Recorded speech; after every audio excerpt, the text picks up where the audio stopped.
నిన్న మస్తాను కొడుకు పాము గరిసిందంట, మందేశాడు 5 నిమిషాల్లో లేచి కూర్చున్నాడు. నడువు నొప్పి అంటే 2 నెలల నుంచి మందులు తినిపిస్తున్నాడు. 400 దోల తీరిపోయింది కానీ నొప్పి మాత్రం అంటుకొని అట్టాగే ఉంది. నెక్స్ట్ రామ్మా. తాత నువ్వు. అయ్యో బాబు బాబు నువ్వేం రావయ్యా రావయ్యా బాబు.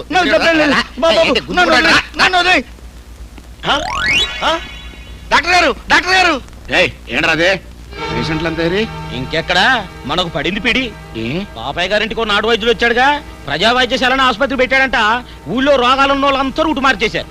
ఆ పిచ్చోడు ఒక డాక్టరు, ఆడు రోగాల్ని నయం చేయడం. మీద పిచ్చి సన్నాసి. వీడేదో మంచోడైనట్టు మందు బిల్లల్ని పిప్పర్మెంట్ బిల్ల అని చెప్పి పిల్లలకు అమ్ముకునే గలీజేదవా.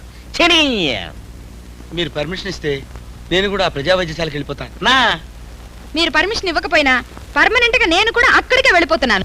కంచు ఎందుకు సార్ కంచు కంచు అని ఉంచుకున్న దాన్ని పిలుస్తారు?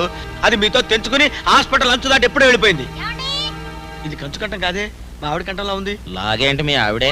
దానికే రోగం ఇక్కడికి వచ్చింది. నేను వచ్చేసరికి లేట్ అవుతుంది, మీరు వెళ్ళి ఫోన్ చేయండి. ఎక్కడికే పట్టు చీర కట్టుకెళ్తున్నావు? పేరెంటానికా? పేరెంటానికి కాదు, ప్రజా వైద్యశాలకి. అయ్యో ప్రజా వైద్యశాలకి ఎందుకే? అన్ని రకాల జబ్బులు నయం చేస్తున్నారట. మనకు కూడా పిల్లలు పుట్టడానికి ఏదైనా మందిస్తారని. మన డాక్టర్ చూపించుకోవే, ఆయన కూడా మంచి మంచి మందులు ఇస్తాడు. ఆయనకే పిల్లలు లేరు, ఇక నాకు పుట్టిస్తాడు. అది కాదే, ఆ నాటు డాక్టర్ ఒట్టి బోగస్ అంట, మాయలు మంత్రాలు చేసి మోసం చేస్తాడే. ఆయన మంత్రం వేస్తే నాకేంటి, మరోటేస్తే నాకేంటి, నన్ను తల్లిని చేస్తే చాలు. అయ్యో